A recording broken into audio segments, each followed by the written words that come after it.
Today, we're going over how to get the most out of your tobacco pipes. Stick around.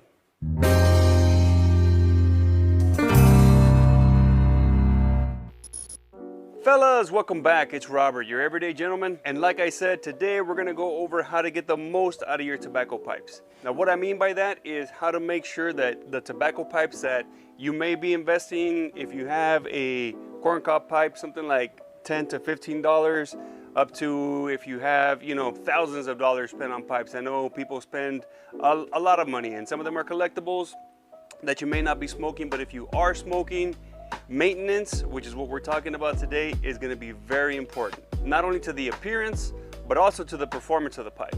But before we get into it, if this is your first time here, I want to welcome you. If you're into not only tobacco pipe but also things like men's style, fragrances, grooming, fitness, whiskey, cigars, and other topics for the everyday man, then this might be the place for you. Consider subscribing and joining the growing EG family.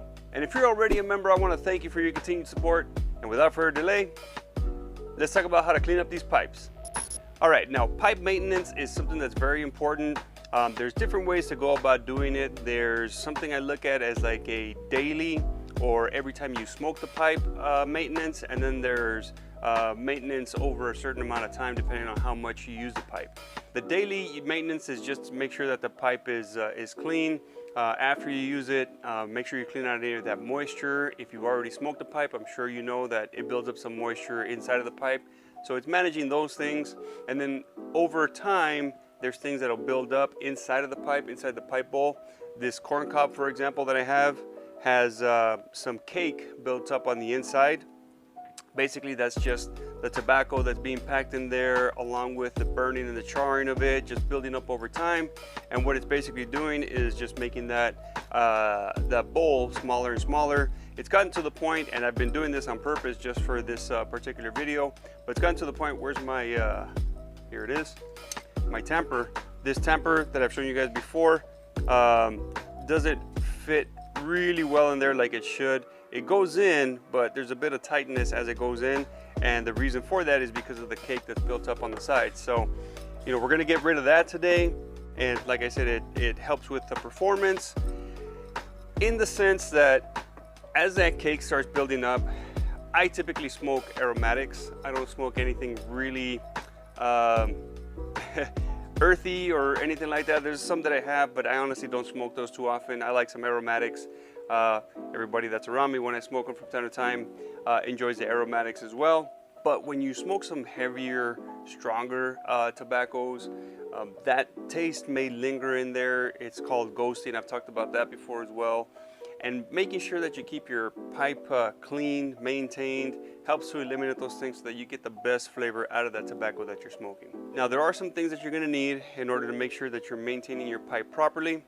As far as daily or anytime I smoke the pipe type of maintenance, the main thing that I use is pipe cleaner.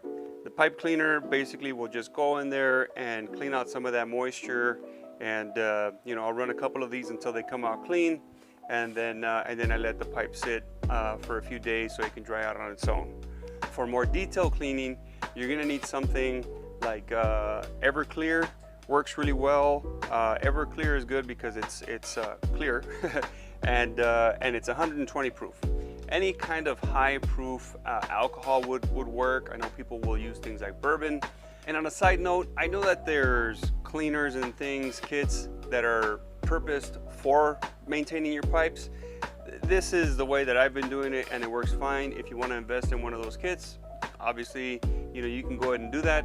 But this method that I've done works fine. I know a lot of people use it, and it works good. So again, any kind of high proof alcohol is gonna work. I would say as long as you're above 50% or 100 proof, you should be good to go. I know some people go a little bit below that, but the higher the proof, the more it's gonna be able to clean some of that gunk out of your pipe. Another important thing that you're gonna need, along with, I mentioned the pipe cleaners earlier, this is your regular soft bristle pipe cleaner. There's also some with some stiffer bristles. You can definitely feel these on here. They have little red stiff bristles on there. If you're not careful, it'll poke your finger. But these are good just to get a little bit more of an abrasion as you slide it inside of the pipe, just to help clean some of the buildup that happens inside the pipe itself.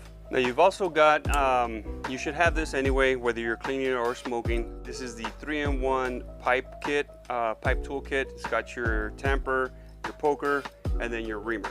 This reamer is good anytime you're smoking, cleaning out the pipe. You just kind of give it a quick ream. It helps to manage some of that cake buildup, but as you can see, it doesn't get rid of it completely. So they also sell this type of reamer.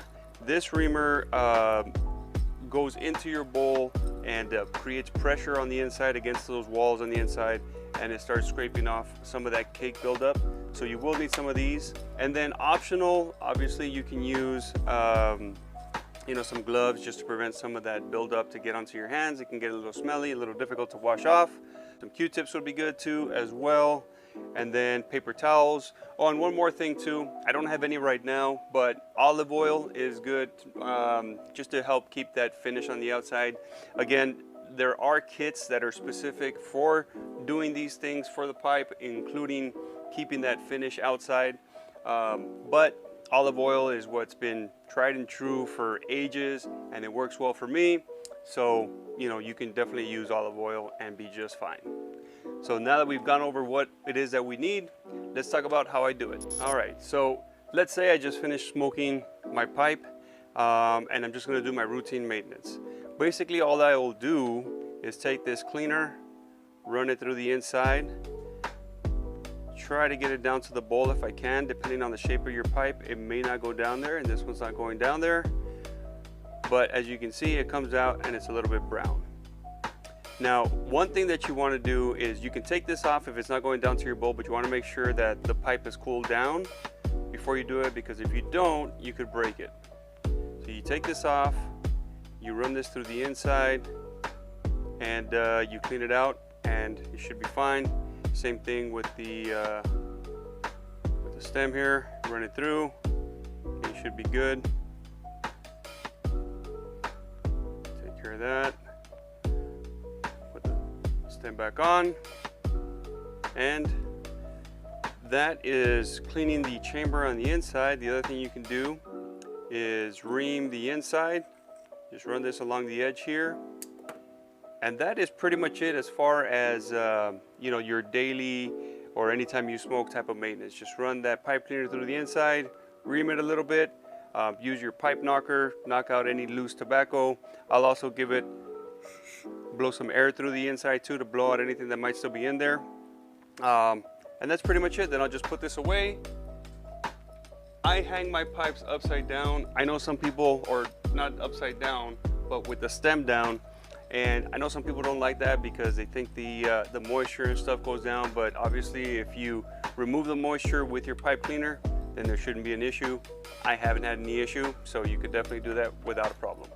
Let's look at this pipe that I have here.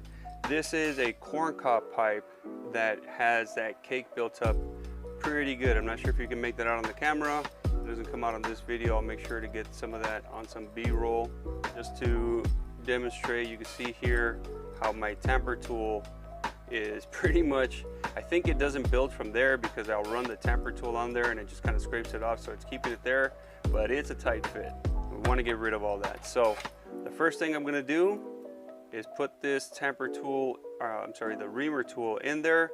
You can see it's pretty tight. It shouldn't be that difficult to do, but I've let this build up for some time. So you kind of force it down, not too much. You don't want to break your pipe. And then once those sides are nice and tight, then this little handle here, you push it down to create some additional pressure. And then all you're going to do from there is just spin it. You can see all that gunk is already starting to come out. That's all that cake. And this is why having a towel is good. And I'm doing this in my garage on my workbench, so it's not an issue if I don't have a towel, but if you're doing it in the kitchen, I know my wife wouldn't be a fan. So protect the surface. But that's basically what you're going to do, is just kind of bring that around. And it's not quite there yet, but see all that gunk that's coming out now? I'm not done yet, but you can see that little bit has already made a huge difference. You can see how much space there is now for this tamper cake is not a bad thing. Having some cake on there is really not an issue. It actually helps to protect your pipe, so I don't want to get rid of all of this. You just kind of want to spin it and get a good chunk of it out of there. But building up a cake is important to protecting the inside of your pipe, so you don't want it all gone. And you can feel the difference of when all the cake is gone versus the pipe itself. If you're gone and the tension or how the reamer feels as it's spinning inside the bowl has changed, in my opinion, you've gone too far. You got to build up that cake again, which you can do by just, you know, smoking a little bit of tobacco in it at a time, and then you can go from there. Getting that clean, you can see the top there is starting to change colors because we're getting rid of a lot of that gunk. So we'll continue to do this, get that nice and clean. Now if your pipe has a very nice finish, something like I have a Nording pipe, Eric Nording pipe, has a really nice black finish on it. I don't want that to get damaged at all. This could damage your finish, so I would be extra cautious. Make sure you get any excess Everclear or whatever it is that you're using, clean solution, off, and just make sure you're getting the very top there when you get it. Now you can see it's a lot different now from how it was when I first started. There's some extra here. I could probably do that a little bit more, but again, this is my workhorse. I'm not too concerned about it. So I'm gonna leave it just like this, nice and clean, and it's ready to go. The next thing I'm gonna do is, I haven't smoked this, so I'm gonna remove the stem off of this one. Is now I'm gonna take the bristle pipe cleaner, dip that in some Everclear, and then I'm gonna run that inside to the bowl through the shank. Now, this particular pipe has a very wide opening in the shank to the bowl, and if that's what's happening with your pipe, then what you can do is fold your pipe cleaner and run that in there until it goes in. And then one little trick that I learned is to fold it into a crank and then just run that through like this, and you can see it starts coming out nice and dirty, getting all that stuff out of your pipe. And that's where these thicker bristles come in, helping to get rid of a lot of that stuff. Now the next thing that I'll do is I'll run one of these soft bristles in through the pipe, again, just to continue to clean out some of that stuff. And the goal is not to get it out looking completely clean, just trying to get it as clean as possible. You can see this is going into the bowl, so it's gonna get some more funk in there.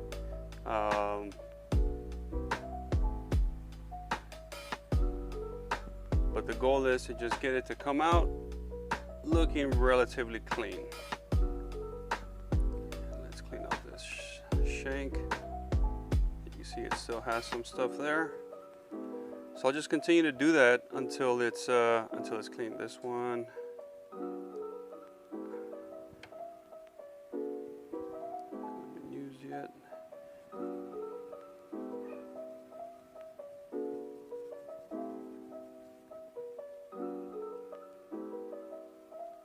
It's getting there.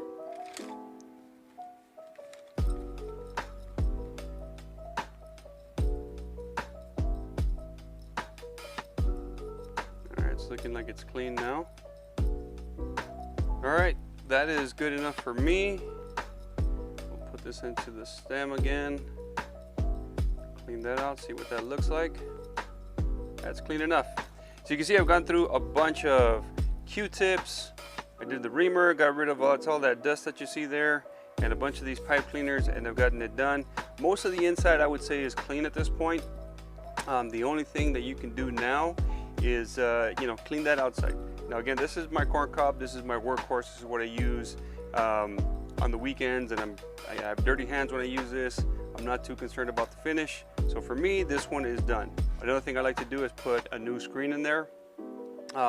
I haven't been doing that lately, but the screen just helps with the bit of the shank that sticks out inside the bowl, Makes it a little bit easier to clean once you're done smoking it. But that's it. As far as this corn cob, the next thing I'll do is just put it to the side, let it dry out. I won't put this on my pipe rack yet because it does hang, as I mentioned, with the stem down, and there's a lot of liquid in there right now. It's very wet. That may drip down. Depending on what you have below it, you may not want that to happen. This is my Savinelli Christmas edition pipe. This is an awesome pipe. I love the way this one looks. I love the way this one smokes. And this one is one that I will hit after I'm done cleaning and I do the entire process that I've done for my corn cob. I'll do the same thing here. The only difference is for this one, I will want to maintain that finish.